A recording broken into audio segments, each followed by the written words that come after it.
أعوذ بالله من الشيطان الرجيم.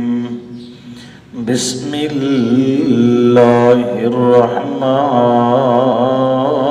الرحيم. يسألونك عن الأهلة قل هي مواقيت للناس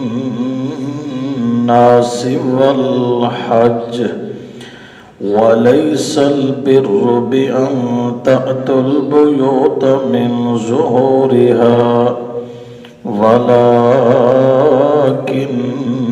البر من اتقى وأتوا البيوت من أبوابها واتقوا الله لعلكم تفلحون. اللهم صل على سيدنا ومولانا محمد وعلى آل سيدنا ومولانا محمد وبارك وسلم ثم صل عليه. يسألونك، اس آیت کا خلاصہ کل آپ نے پڑھا تھا. اس پر ایک حاشیہ بھی لکھا ہے.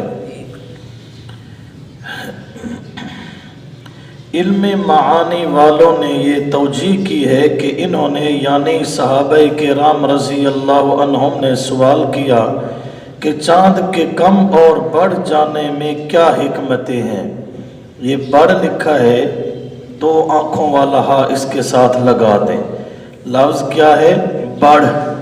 یہ کاتب کی غلطی ہے، بڑھ جانے. تو اللہ پاک نے اس کی حکمت بیان کی، لیکن شاہ ولی اللہ رحمہ اللہ نے فرمایا کہ انہوں نے سوال کیا کہ 30 دن روزوں کو پورا کرنا ہے، چاند کی کیا ضرورت ہے؟ تو جواب دیا کہ اس سے اوقات متعین ہوتے ہیں. فائدہ خارجی، حضرت تھانوی رحمہ اللہ نے فرمایا کہ تاریخ قمری مقدمہ ہے حج اور روزے کا، اور یہ فرض ہے، اور فرض کا مقدمہ بھی فرض ہوتا ہے.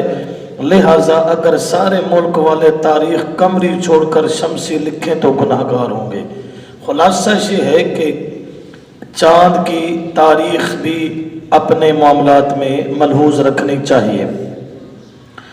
یسألونک، سوال کرتے ہیں وہ آپ صلی اللہ علیہ وسلم سے.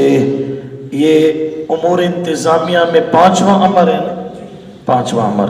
پوچھتے ہیں آپ صلی اللہ علیہ وسلم سے عن الاہلہ، چاند کے بارے میں کہ یہ بڑھتا اور کم کیوں ہوتا ہے. قل، فرما دیجئے میرے محبوب صلی اللہ علیہ وسلم، ہی مواقیت، یہ اوقات ہیں للناس، واسطے لوگوں کے. یہ ایک کیلنڈر ہے لوگوں کے لیے. والحج، اور حج کے لیے. دوسرا ولیسا کے اوپر لکھا ہے رد بدعت اول، رد بدعت نیچے لکھا ہے زجر مع التمثیل. وہ لوگ اپنے عقل سے اختراع کر لیا کرتے تھے، حج یا عمرہ کرنے کے لیے جاتے تو گھر کے دروازے سے باہر نکلتے لیکن واپس آتے تو پھر دیوار کو پیچھے نقب لگا کر اندر داخل ہوتے یا چھت پر چڑھ کر گھر میں داخل ہوتے. اللہ نے اس بدعت کا رد کیا ہے. وَلَيْسَ الْبِرُّ، اور نہیں ہے نیکی، بِأَن تَأْتُوا الْبُيُوتَ، اس طرح کہ آؤ تم گھروں کو، من ظہوریا، ان کی پشتوں سے. اس کے 2 طریقے میں نے بتائے تھے، یا تو دیوار میں نقب لگا کر گھر میں داخل ہونا، دوسرے نمبر پر یا پیچھے ایک چھت پر چڑھ کر پھر گھر میں اترنا. وہ کہتے کہ جن گناہوں سے ہم دروازے سے نکلے تھے اب تو ہم پاک صاف ہو گئے، تو اللہ نے ان کی اس بدعت کا رد کیا. وَلَكِنَّ الْبِرَّ، اور لیکن نیکی یہ ہے، مَنِ اتَّقَىٰ، جو بچ گیا. نیچے کیا لکھا ہے؟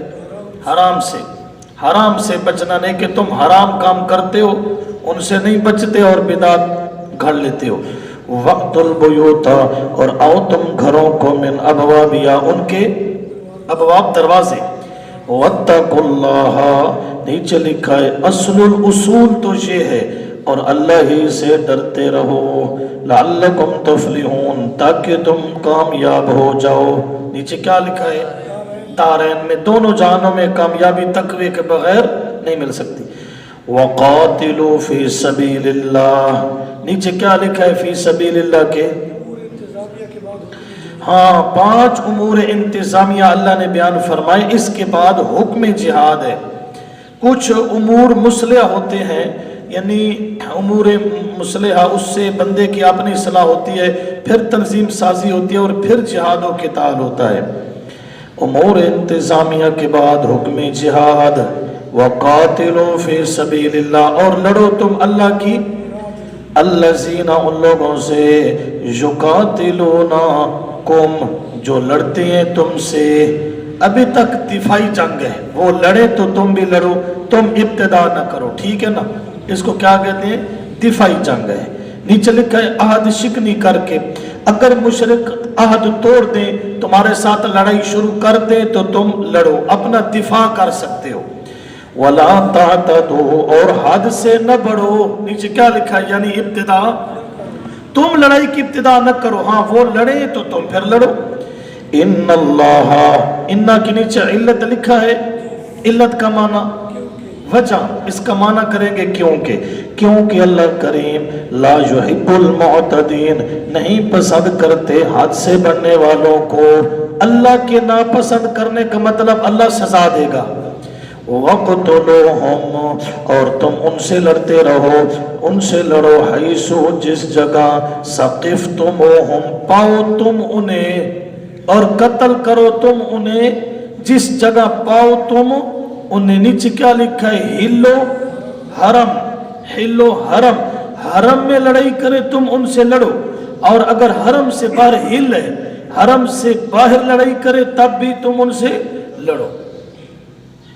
وَأَخْرِجُوهُمْ، اور نکالو تم انہیں، مِنْ حَيْثُ، اس جگہ سے، أَخْرَجُوكُمْ، انہوں نے نکالا تمہیں۔ مشرکین مکہ نے آپ صلی اللہ علیہ وسلم اور صحابہ کو کس جگہ سے نکالا تھا؟ مکہ شریف سے، مکہ شریف سے، تو تم بھی ان سے لڑو۔ وَالْفِتْنَةُ أَشَدُّ مِنَ الْقَتْلِ، اور فتنہ زیادہ سخت ہے کس سے؟ قتل سے۔ یہ قتل جو ہے نا، اس سے زیادہ شرک سخت ہے۔ تو نیچے کیا لکھے فتنہ کے؟ الشرک، از جلالین، شرک زیادہ سخت ہے نقصان میں قتل سے، اس لیے جب قتل سے زیادہ سخت ہے شرک، تو اس لیے شرک مٹانے کے لیے حرم میں ہو یا حل میں ہو، یعنی حرم سے باہر، ان سے ہر حال میں لڑائی کرنی ہے، ٹھیک ہے؟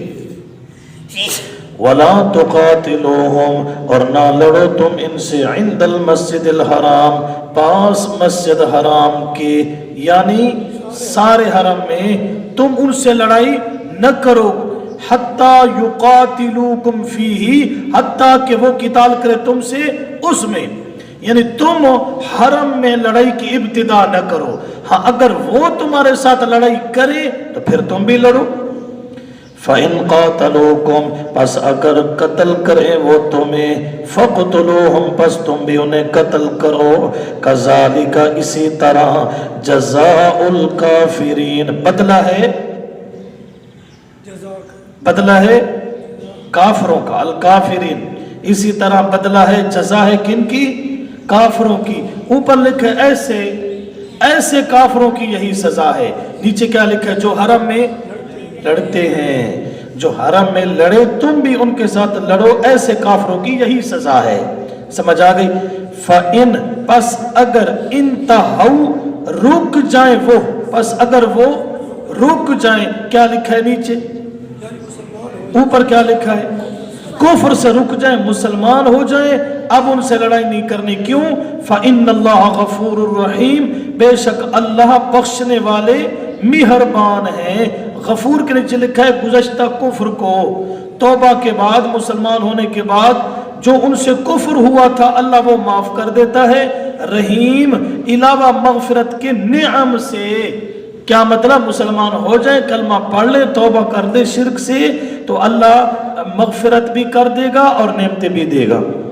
وقاتلوہم اور لڑائی کرتے رہو تم ان سے حتی لا تکونا یہاں تک کہ نہ باقی رہے فتنۃ فتنہ لا تکونا لا توجد نیچے لکھا ہے نہ پایا جائے فتنہ اوپر لکھا ہے شرک جلالین یہ پیچھے پڑھا جو فتنہ کیا ہے شرک ہے وَيَكُونَ الدِّينُ لِلَّهِ اور ہو جائے دین سارے کا سارا اللہ کے لیے جب تک دھرتی پر شرک ہے تو تم ان سے لڑتے ہی رہو جب تک خالص عبادت اور پکار اللہ کی نہ ہو جائے اس وقت تک جہاد کرتے رہنا ہے سمجھ آگئی بات کو فَإِنِ انْتَهُوا پس اگر رک جائیں وہ پیچھے بھی تھا فَإِنِ انْتَهُوا یہاں بھی ہے فَإِنِ انْتَهُوا پیچھے جو تھا وہ کس سے رکنا تھا فَإِنِ انْتَهُوا کے اوپر لکھا ہے کس سے رکے کفر سے اور یہاں فَإِنِ انْتَهُوا اوپر کیا لکھا ہے عن الشرک شرک سے رک جائے فَلَا عُدْوَانَ پس نہیں ہے کوئی زیادتی اوپر لکھا ہے عدوان کا معنی سزا کی سختی الا علی الظالمین مگر اوپر ظالموں کے